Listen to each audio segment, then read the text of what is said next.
Bonjour, bonne année, meilleurs vœux. Dites-moi ce que vous voulez que je vous souhaite comme meilleurs vœux en commentaire, sous la vidéo. Ce call to action là, c'est fait.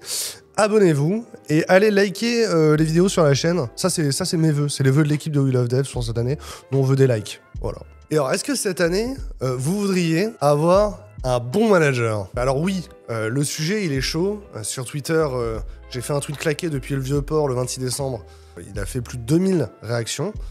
J'ai l'impression que le mauvais manager ou le bon manager, c'est vraiment un sujet qui touche les tripes. Et pourquoi c'est un sujet aussi tendu? Parce qu'un mauvais manager, le plus souvent, c'est quelqu'un d'incompétent. Un mauvais développeur, c'est pas forcément quelqu'un qui a des mauvais hard skills, quoi. C'est souvent quelqu'un qui code pas de la même façon que nous, ou qui a des conditions différentes de nous, ça arrive, quoi. On peut ne pas s'entendre avec quelqu'un et penser qu'il est moins bon que nous. Ça, c'est ce qu'on fait les développeurs entre nous. En fait, non, parce que dans les histoires que vous m'avez racontées sur Twitter, il y a clairement des managers, ils sont pas juste incompétents, c'est aussi des schizophrènes, ils sont violents, il y a des sujets qui sont complètement prud'hommables, il y a juste des patrons qui vous exploitent, et c'est pas le sujet forcément de la vidéo. Parce que là, clairement, il y avait de quoi faire passer le guide des managers France Télécom pour un livre pour enfants. Ce que vous m'avez raconté, c'était beaucoup trop gore. Ce que je suis venu vous raconter ici, c'est des red flags. On vous en a gardé 10. Il y en avait beaucoup plus, il y en avait 25. On en a gardé 10 qui sont des situations du quotidien, qui sont des situations peut-être banales, des situations que vous avez peut-être vécues, que vous serez probablement amené à vivre. Et sur le moment, le plus souvent, on les laisse passer, on les remarque pas, on les voit pas. Mais en fait, c'est des sujets qui sont importants, c'est des situations qui sont graves, des comportements qui sont graves, et il faut les remarquer. Bref. Si vous êtes manager et que vous regardez cette vidéo, il y a probablement 1 ou 2 ou 3, pas les 10 normalement, des trucs que vous aurez déjà fait. Et c'est pas grave, l'important c'est qu'après cette vidéo, vous ferez attention à ne plus les faire. On y va! Numéro 1, le dénigrement, attaquer le concept de soi. Vous avez peut-être déjà entendu des choses qui ressemblent à « toute l'équipe a un problème avec toi ». Ou, si je te payais à la ligne de code, je te paierais encore moins bien que le SMIC. Mais c'est pas légal. Là, ici, on est déjà en train d'attaquer l'image que vous avez de vous. Vous aurez peut-être reconnu, en fait, la malhabilité du manager qui veut négocier votre salaire. Un acheteur de la grande distribution négocie l'achat des produits. Il commence par détruire le produit pour ensuite négocier le prix le plus bas. Le problème, c'est que le manager, dans ce cas-là, il est en train de détruire votre concept de soi. Alors déjà, rappelez-vous, si vous êtes commercial et que vous avez rendez-vous avec la grande distri, si l'acheteur est là, c'est parce qu'il a besoin d'acheter votre produit, il a l'intention de l'acheter, sinon il prendrait même pas le temps de faire le rendez-vous. Bah, c'est pareil dans la vie pro, le manager prend le temps de vous défoncer pour négocier un salaire, c'est parce qu'il a quand même l'intention de vous garder. Il a besoin de travailler avec vous. Sinon, en fait, il prendrait même pas le temps de le faire. Il vous laisserait partir tranquillement, il se prendrait pas la tête. C'est grave d'attaquer le concept de soi. Pourquoi? Le concept de soi, imaginez, c'est un truc en 2 couches, comme une noix de coco ou une pêche. L'extérieur, c'est l'image que vous voyez de vous-même dans les autres. Et l'intérieur, c'est la construction que vous avez de vous-même, qui est hyper complexe, d'ailleurs 20 fois plus complexe qu'un noyau de pêche ou qu'un cœur de noix de coco. Et quand il fait ça, il met de l'acide sur l'extérieur de votre noix de coco ou de votre pêche en fonction de votre personne, quoi. Et ça, c'est interdit. C'est aussi grave d'attaquer votre concept de soi, votre santé psy, que de mettre de l'acide sur votre peau, sur votre corps. C'est vraiment la même image qu'il faut avoir en tête, et c'est interdit formellement. Ne le tolérez pas. Numéro 2, il vous laisse en vue. Voire, il vous met au placard. Te laisser en vue, c'est un peu la politique de la chaise vide à l'ONU. Ne pas répondre, c'est déjà un message. Ça veut dire que grosso modo, il est en train de faire quelque chose de plus important que de s'occuper de toi. Annuler les one-one à la dernière minute, ou même ne pas prévenir et ne pas se présenter à un rendez-vous avec vous, c'est clairement vous envoyer le message comme quoi il y avait quelque chose de plus important que de s'occuper de vous. Et votre manager, si son job c'est de s'occuper de vous, normalement il n'y a rien de plus important que ça.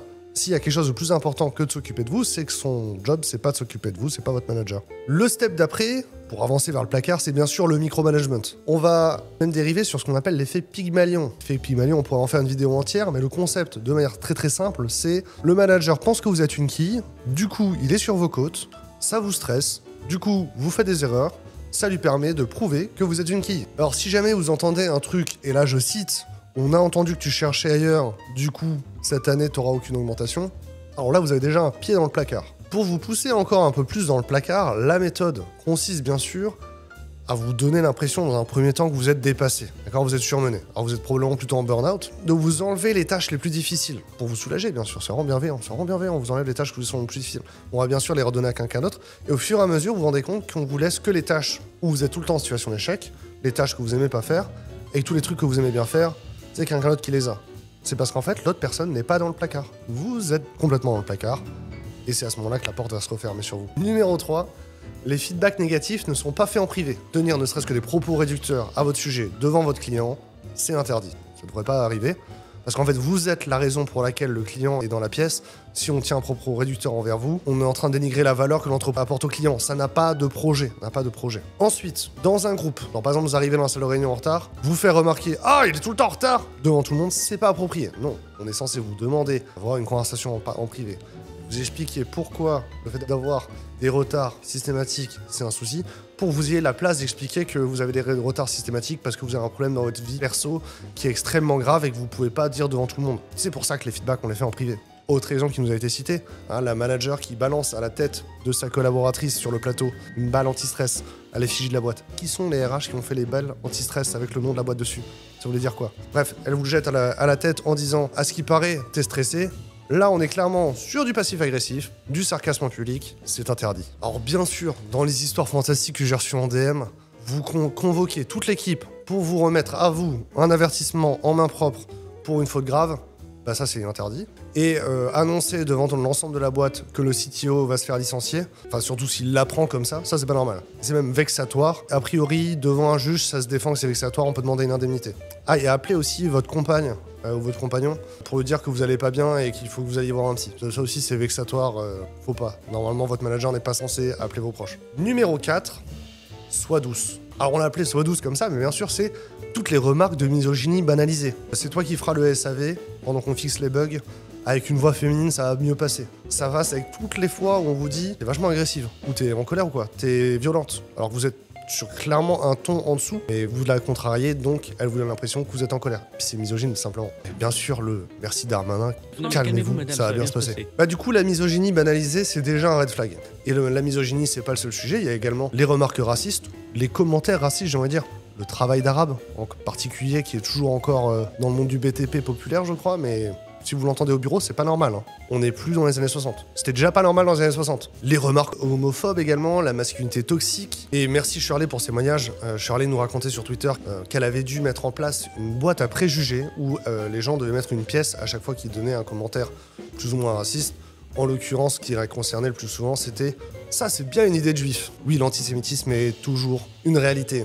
Numéro 5, il ou elle s'approprie votre travail. Alors simplement, ça peut commencer par changer votre nom et mettre le sien sur un document PowerPoint, sur un document Word, ce qu'on appelle le kiss up, kick down. C'est-à-dire que on se fait mousser et on est hyper sympa avec les gens supérieurs à nous, et on n'hésite pas à bien taper sur les gens en dessous. On a des témoignages qui parlent d'une manager ou d'un manager qui donne l'impression tout le temps qu'il n'y a que elle qui bosse sur le plateau et que les autres c'est vraiment tous des branleurs qui sont en train de jouer au baby-foot ou quoi. Et évidemment, quand votre équipe a un coup de rush, mais que sa direction et sa hiérarchie a besoin d'un truc, vous passez derrière, on vous laisse tomber.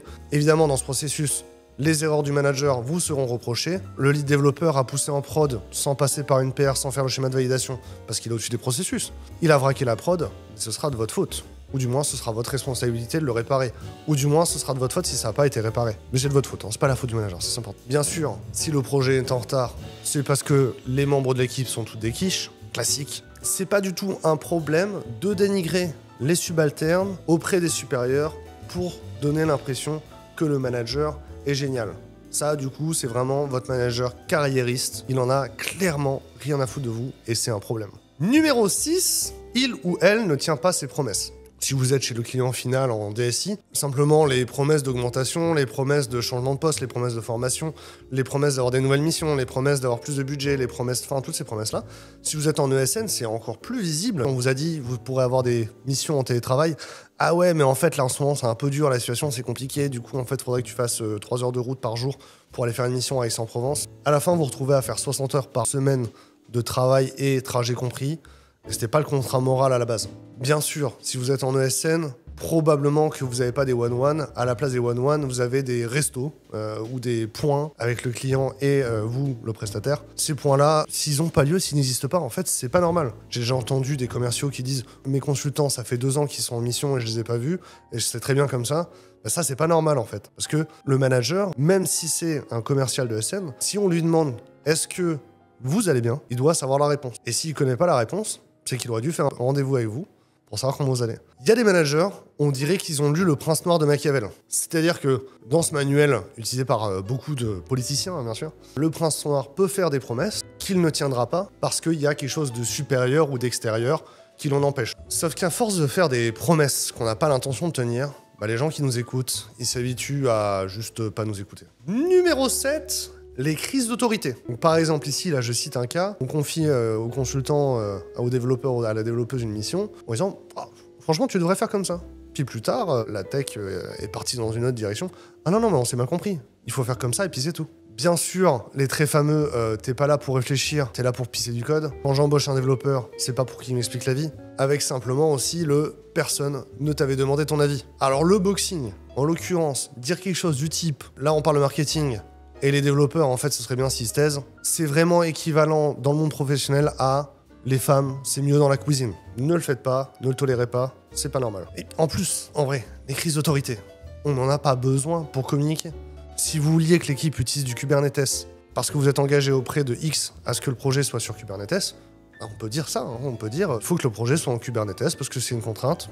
Je me suis engagé auprès de telle personne à ce que le projet soit en Kubernetes. Voilà, pas besoin de faire une crise d'autorité. Numéro 8, le chantage affectif. Il faut que tu restes avec nous ce soir pour travailler, on est une famille, on se serre les coudes. Comment ça, tu démissionnes ? Tu laisses tous tes collègues là dans la merde sur le projet ? Personne ne sait monter les VM sans toi. Personne ne sait configurer le serveur Apache si tu t'en vas. Alors en même temps, ça faisait des semaines que je demandais à ce que je puisse transmettre mes connaissances à d'autres gens au cas où il m'arrive une bricole, quoi. Tout ça, c'est du chantage affectif. Le plus souvent, ça va avec le fait de ne pas respecter votre vie privée. Vous vouliez ce soir voir des amis. Oh mais viens, on avait un événement d'équipe. Oh, on avait prévu une soirée avec les collègues, ça serait triste que tu sois pas là. Ça, c'est du chantage affectif. Vous n'êtes pas censé vivre en meute. Vous êtes censé venir au travail pour travailler. De manière générale, le vocabulaire de la famille, c'est pas ok. Éventuellement, on va avoir des cas, hein, dans une histoire qui m'a été racontée sur Twitter, de managers qui sont hyper familiers, qui se permettent parfois même des gestes déplacés. Ils vont vous toucher l'épaule, ils vont faire ça. Par contre, si vous essayez de jouer la connivence, permettez ce genre de choses, vous aurez le droit à la remarque, genre non mais t'es pas mon pote, hein. Ce genre de choses-là, c'est de l'anti-chantage affectif, c'est du chantage affectif en passif-agressif. Et tout ce qui touche à vos congés ou à vos arrêts maladie, pareil, on n'est pas censé vous appeler. Et on n'est pas censé vous demander de faire des choses. Numéro 9, l'éloge de la productivité avec cette punchline fantastique qui nous a été servie par Solène, bien sûr. C'est pas parce que sa femme est enceinte de 8 mois qu'il peut pas montrer qu'il en veut et travailler 2 heures de plus tous les soirs. Déjà, là, il y a plein de choses qui vont pas. Mais ici, on va se concentrer sur la deuxième partie de la phrase. Travailler 2 heures de plus le soir pour montrer que vous en voulez, ça montre rien en fait. Ça montre juste que vous êtes prêt à ruiner votre santé et votre vie pour votre boîte. Et aucune boîte ne devrait exiger ça de vous. Le problème, c'est quand ça devient un système. Le problème, c'est quand ça devient des KPI de vélocité, des KPI de productivité. On parle de management de la performance, mais on ne mesure pas votre résultat, on mesure votre productivité. Le nombre d'appels que le recruteur a passé. Ça ne veut pas dire le nombre de recrutements qu'il va faire. C'est un indicateur. D'accord, mais c'est pas un objectif. On ne vous stresse pas à donner des moyens, à passer du temps sur des tâches débiles, quoi. Et c'est pas du tout le but. Le but, c'est le résultat, c'est la valeur que vous apportez pour la société. Si vous le faites en moins de temps, c'est bien. Le comportement pervers, c'est que quand t'es junior en particulier, en fait, tu te retrouves à bosser 60 heures par semaine sur le projet, et le manager ou le chef de projet te dit oui, mais Maxence, lui, il l'aurait fait en 35. C'est pas que tu fais des heures sup, c'est juste que t'es trop lent. Donc c'est de ta faute si tu travailles trop. Ce genre de messages-là ne sont pas tolérés. Les semaines font 35 heures, ou 39 si vous avez des RTT, mais pas 1 heure de plus. Est-ce que c'est cool ? Numéro 10, il verbalise qu'il en a rien à foutre des collaborateurs. Alors moi j'ai un peu phasé en voyant ces témoignages, je n'avais jamais vu ça. Et en fait, en y réfléchissant, j'ai déjà vu ça dans des vidéos sur internet. Le vocabulaire de la guerre, on est des guerriers, on est des vikings, faut qu'on se batte, je veux recruter que des warriors. Bien sûr, notre ami Elon nous a bien dit déjà que personne n'a changé le monde en 40 heures. Vous n'êtes pas en train de changer le monde si vous travaillez pour Elon, vous êtes juste en train de faire gagner de l'argent à Elon. Et Elon, lui, utilise son argent pour faire changer le monde en vous payant. Alors dans les témoignages, j'ai bien sûr eu aussi également la compétition, elle est pas bienveillante avec nous, alors pourquoi je serais sympa avec toi ? Ou encore, moi ce qui m'importe, c'est le business, pas les équipes. Utilisez la transparence dans la gestion d'entreprise pour vous faire bosser plus ou pour vous faire culpabiliser, pour justifier des décisions qui sont négatives envers vous, c'est pas du management. C'est juste, à la limite de la négociation sociale, genre la réduction de temps de travail, du salaire, enfin, mais c'est pas du management. Parce que clairement, la base du management, c'était que il y a quelqu'un qui en a quelque chose à faire de vous, quoi. C'est ça qui est important. Dans la littérature, moi, je vous invite à lire Ben Horowitz, The Hard Things About Hard Things, avec un chapitre dédié dont le titre est We Take Care About the People, the Products and the Revenue, in that order. En français, bien sûr, on prend soin des gens, des produits, et ensuite des revenus. Si on prend correctement soin des gens, normalement, les gens prennent soin des produits et des clients. Et ça fait qu'on a des revenus pour payer les gens au début. Et normalement, si l'entreprise marche bien, le dirigeant et le management ne doivent s'occuper que de prendre soin des gens. Et les gens prennent soin du reste. Bon, du coup, c'est quoi la conclusion de cette vidéo? Déjà, les mauvais managers, de manière générale, c'est assez normal. Il y a plein de raisons qui font que, notamment déjà parce que on vient d'un monde où il y avait avant des cols blancs et des cols bleus, et il y a vraiment des gens qui veulent tenir des lignes rouges, et pour avoir le statut de col blanc, ils ont besoin de salir votre col bleu, quoi. Quand j'étais en stage ouvrier chez Renault, je me rappelle avoir eu ma tenue un peu mécanicien, mais c'était une ligne de prod grise et jaune, et il y a des bonhommes en chemise blanche, en blouse blanche qui passent, ça s'appelle des ingénieurs dans le métier, et ils regardent la poubelle où il y a plein de déchets souillés par l'huile, et dedans il y avait clairement 2 trucs qui devraient pas y être, ils demandent d'aller le chercher. Et en vrai, ça a du sens. Parce que moi, je suis habillé dans un truc où je peux me salir. Je suis là pour ça, j'ai des gants et tout, je vais aller chercher, je vais pas me laisser. Même sécuritaire que ce soit moi qui le fasse plutôt que. Mais dans nos métiers, dans l'IT, c'est pas normal. Personne ne va se salir ou se blesser en faisant un PowerPoint ou en ouvrant un CSV, en fait. Ensuite, il y a un problème de manière générale avec la formation des managers en France, dans notre industrie, dans le monde des cadres français, dans l'IT, je sais pas. Mais il y a un problème avec la formation des managers. Il y a 2 facteurs principaux à ça. Le premier, c'est que nos entreprises héritent toutes d'organisations hiérarchiques, oligarchiques, pyramidales, avec 90 niveaux, où on essaie de monter dans cette hiérarchie gigantesque. Ce monde-là, il est complètement chamboulé. Il y a des nouvelles organisations. On parle d'organisation horizontale, de pyramide inversée, de servante leader, d'organisation en holacratie et parfois même d'organisation agile. Et les managers qui étaient avant dans la pyramide, ils sont un peu perdus dans celle-ci. Surtout le rôle, le métier du manager et ses attributions ont changé dans cette nouvelle organisation.